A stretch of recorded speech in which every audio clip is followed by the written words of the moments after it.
عزیز دوستوں، میرے مومن بھائیوں، کائنات میں اللہ رب العزت کی عظیم نشانیوں اور مخلوق پر اس کی واجب الشکر اور عالی شان نعمتوں میں سے ایک یہ ہے کہ اس نے اپنی مخلوقات کے لیے زمین کو مسخر کیا، اسے ہموار اور وسیع بنایا اور اس میں نشو و نما کے تمام اسباب ودیعت فرمائے۔ سورج، ہوا، مٹی اور پانی جیسے عناصر فراہم کیے اور زمین کی کاشت، اس کی پیداوار اور اس کے پھلوں تک رسائی کے راستے آسان کیے۔ اللہ رب العزت کا فرمان ہے وَآیَةٌ لَهُمُ الْأَرْضُ الْمَيْتَةُ أَحْيَيْنَاهَا وَأَخْرَجْنَا مِنْهَا حَبًّا فَمِنْهُ يَأْكُلُونَ وَجَعَلْنَا فِيهَا جَنَّاتٍ مِّن نَخِيلٍ وَأَعْنَابٍ وَفَجَّرْنَا فِيهَا مِنَ الْعُيُونِ لِيَأْكُلُوا مِن ثَمَرِهِ وَمَا عَمِلَتْهُ أَيْدِيهِمْ أَفَلَا يَشْكُرُونَ، یعنی اور ان کے لیے خشک زمین بھی ایک نشانی ہے جسے ہم نے زندہ کیا اور اس سے اناج نکالا جس سے وہ کھاتے ہیں، اور اس میں ہم نے کھجوروں اور انگوروں کے باغ بنائے اور ان میں چشمے جاری کیے تاکہ وہ اس کے پھل کھائیں، اور یہ چیزیں ان کے ہاتھوں کی بنائی ہوئی نہیں ہیں، پھر کیوں شکر نہیں کرتے؟ یہی وہ درخت اور نباتات ہیں جن کا ذکر رب تعالی نے اپنے کلام میں بارہا فرمایا اور ان کی اہمیت واضح کی۔ قرآن کریم میں اللہ تعالی نے پودوں اور درختوں کی 30 سے زائد اقسام کا ذکر فرمایا اور ایک سورت کو ایک درخت کے نام سے موسوم کیا۔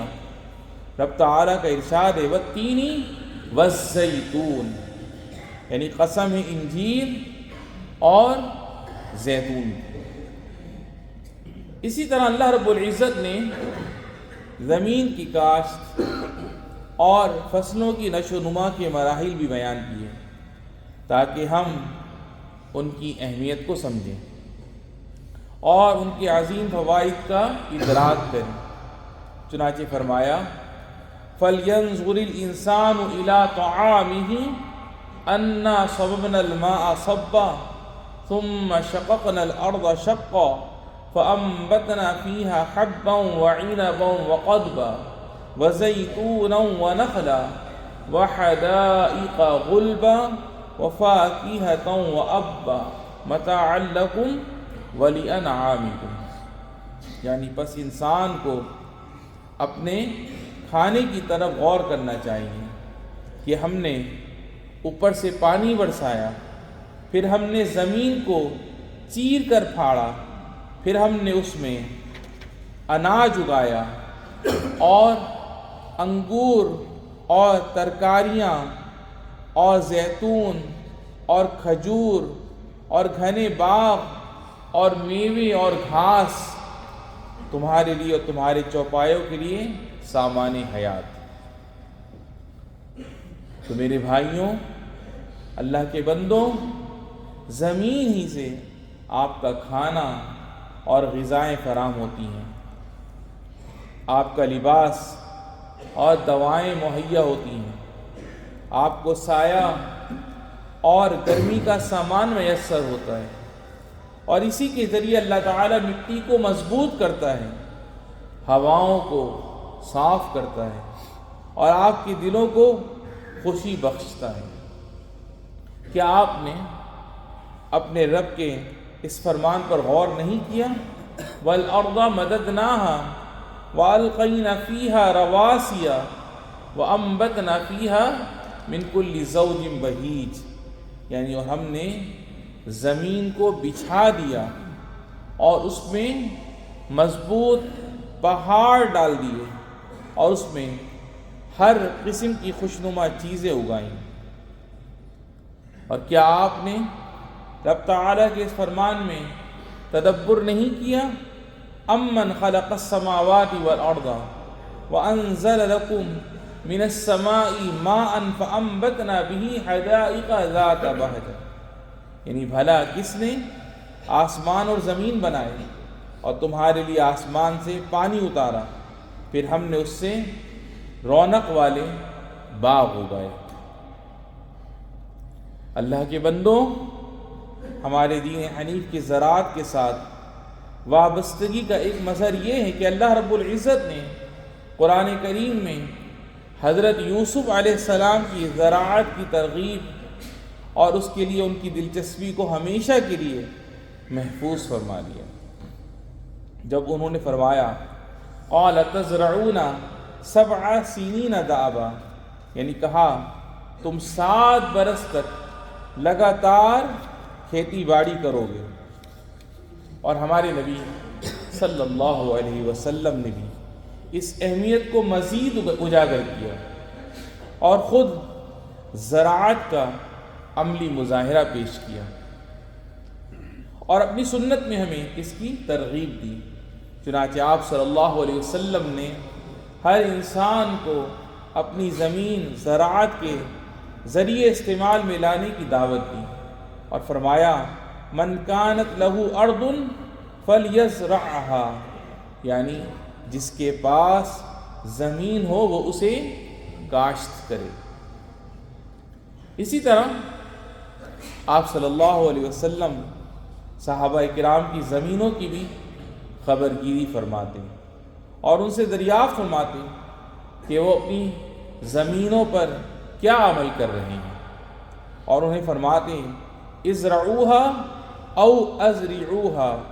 یعنی اسے خود کاشت کرو یا کسی اور کو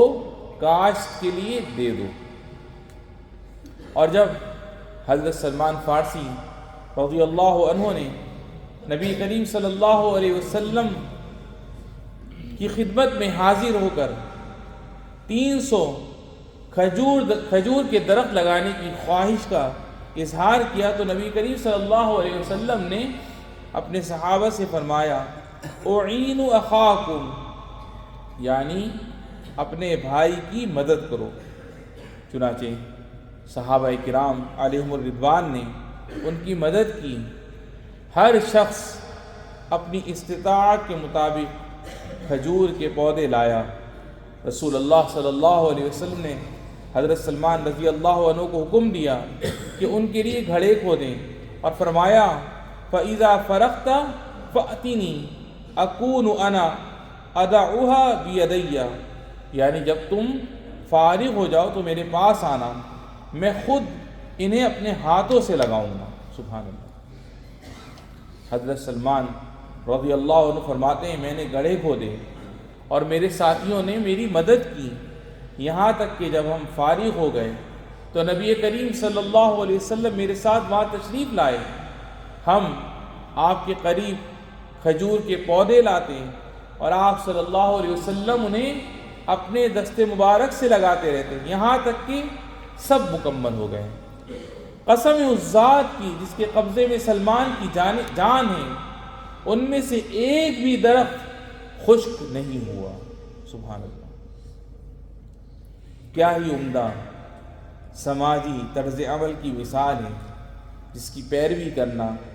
اور جس پر عمل درآمد کرنا ہمارے لیے ضروری ہے۔ چنانچہ ہمیں درخت لگانے اور ان کی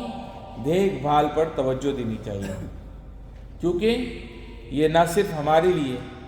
بلکہ ہماری زمین اور ماحول کے لیے بھی فائدہ مند ہے۔ لیکن خبردار، کہیں ہم غفلت کے سبب اپنی نباتاتی دولت کو نظر انداز نہ کریں یا انہیں بے جا کاٹ کر ضائع نہ کریں، کیونکہ یہ ماحولیاتی نظام پر ظلم ہے جس سے اللہ تعالیٰ نے منع فرمایا ہے، جیسا کہ ارشاد باری تعالیٰ ہے وَلَا تُفْسِدُوا فِي الْأَرْضِ بَعْدَ إِصْلَاحِهَا، یعنی اور زمین میں فساد نہ کرو اس کی اصلاح کے بعد۔ نبی کریم صلی اللہ علیہ وسلم نے بھی درختوں کے تحفظ کی وصیت فرمائی اور اپنے ایک صحابی سے فرمایا وَلَا تَحْرِقَنَّ نَخْلًا وَلَا تَعْقِرْهَا وَلَا تَقْطَعْ شَجَرَةً مَطْعَمًا،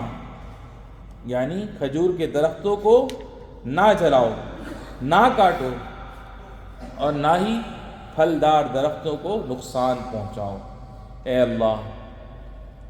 ہمیں اپنی زمین، باغات اور ماحول کی حفاظت کی توفیق عطا فرما، اور اپنے حکم کے مطابق عمل کرنے والا بنا، جیسا کہ تو نے حکم فرمایا یا ایھا الذین آمنوا اطیعوا اللہ واطیعوا الرسول واولی الامر منکم اقول قولی واستغفر اللہ ربی۔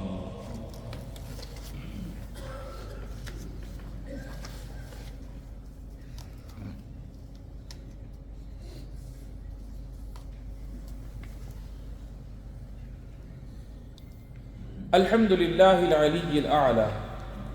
اخرج لنا من الارض ازواجا من نبات شتى والصلاة والسلام على نبی الہدى وعلى آلہ وصحبہ ومن بہدی اقتدى اما بعد۔ میرے مومن بھائیوں، بلا شبہ اللہ تعالیٰ کی اپنی مخلوق کی تخلیق میں حکمت میں سے ہے کہ اس نے نباتات کے لیے زمین کی مختلف اقسام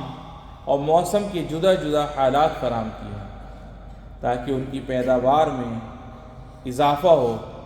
اور ان کے پھل کثرت سے پیدا ہوں جو انسان اور دیگر مخلوقات کی ضروریات کو پورا کریں۔ اللہ تعالیٰ کا ارشاد ہے وَفِي الْأَرْضِ قِطَعٌ مُتَجَاوِرَاتٌ وَجَنَّاتٌ من اعناب وزرع ونخيل صنوان غير صنوان يسقى بماء واحد ونفضل بعضها على بعض في الأكل ان في ذلك لآيات لقوم يعقلون، یعنی اور زمین میں ٹکڑے ایک دوسرے سے ملے ہوئے ہیں، اور انگور کے باغ ہیں اور کھیتیاں اور کھجوریں ہیں، ایک کی جڑ ملی ہوئی ہے، بعد بن ملی، انہیں پانی بھی ایک ہی دیا جاتا ہے، اور ہم ایک کو دوسرے پر پھلوں میں فضیلت دیتے ہیں، بے شک اس میں عقل مندوں کے لیے بڑی نشانیاں ہیں۔ تو میرے بھائیوں، ہمیں معتدل موسموں اور خوشگوار ہواؤں سے فائدہ اٹھاتے ہوئے اپنی زمینوں، گھروں کے باغات، اسکولوں اور اداروں میں زراعت کرنی چاہیے، اور اپنی مساجد کے صحنوں میں درخت لگانے کی مہم میں بھی حصہ لینا چاہیے، اور ہم سب کو قومی مہم جوئی پروگرام ازرع الامارات میں حصہ لینا چاہیے جو ہماری دانشمند قیادت نے شروع کیا ہے، اور اسی طرح الہیۃ العامہ للشؤون الاسلامی والاوقاف کی جانب سے نزع مساجدنا کے عنوان سے شروع کردہ مساجد کے صحنوں میں وقف شجرکاری کی مہم میں بھی حصہ لینا چاہیے، اور یہ سب اللہ کے لیے نیک نیتی سے اور اجر کی امید رکھتے ہوئے کرنا چاہیے، کیونکہ یہ اعمال اللہ تعالیٰ کی رضا کے دروازے اور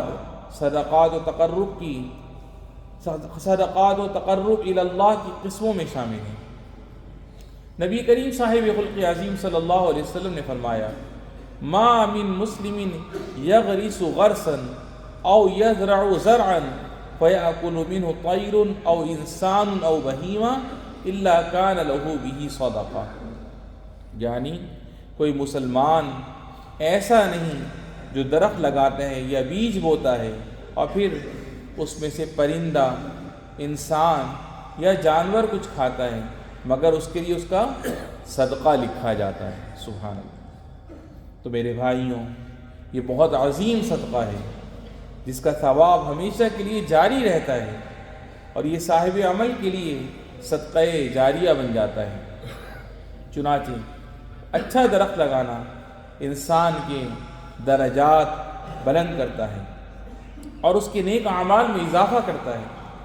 اور یہ اس بات کی علامت ہے کہ انسان اپنے وطن سے محبت کرتا ہے اور اپنے ملک کے لیے وفادار ہے، جیسا کہ شیخ زائد طیب اللہ ثرا نے اس بات کی تاکید کیوں فرمایا مجھے یہ بات پسند ہے کہ میں ہر شہری کی ضرورت کو پورا کروں، چاہے وہ صاف میٹھا پانی ہو یا خوشگوار زرخیز زمین ہو جو خیر و برکت سے مالا مال ہو، تاکہ ہمارے آباء و اجداد کی زمین کی محبت ہمارے فرزندان وطن کے دلوں میں گہری ہو۔ تو میرے بھائیوں، آئیں ہم اپنی زمینوں کو ایسی سرسبز و خوشگوار وادیاں بنائیں جہاں قلبی سکون اور ذہنی راحت کی خوشبو پھیل رہی ہو، جو فضاؤں کو خوشگوار بنائیں اور دھول و شور کو کم کرے، تاکہ ہمارا ملک سرسبز و شاداب جنت اور بھرپور باغات والا بن جائے۔ تؤتی اکلہا کل حین باذن ربہا، یعنی وہ اپنے رب کے حکم سے ہر وقت اپنا پھل لاتا ہے۔ اللہ رب العالمین ہمیں اس پر عمل کی توفیق عطا فرمائے، ہمیں ہمارے والدین، بہن بھائی، بیوی بچوں کو صحت و سلامتی اور عافیت والی زندگی نصیب فرما، اور رب العالمین جن کے والدین یا جن کے بہن بھائیوں میں سے جو بھی تیری بارگاہ میں چلے گئے ان سب کی بے حساب بخشش و مغفرت فرما۔ ھذا وصلی اللہ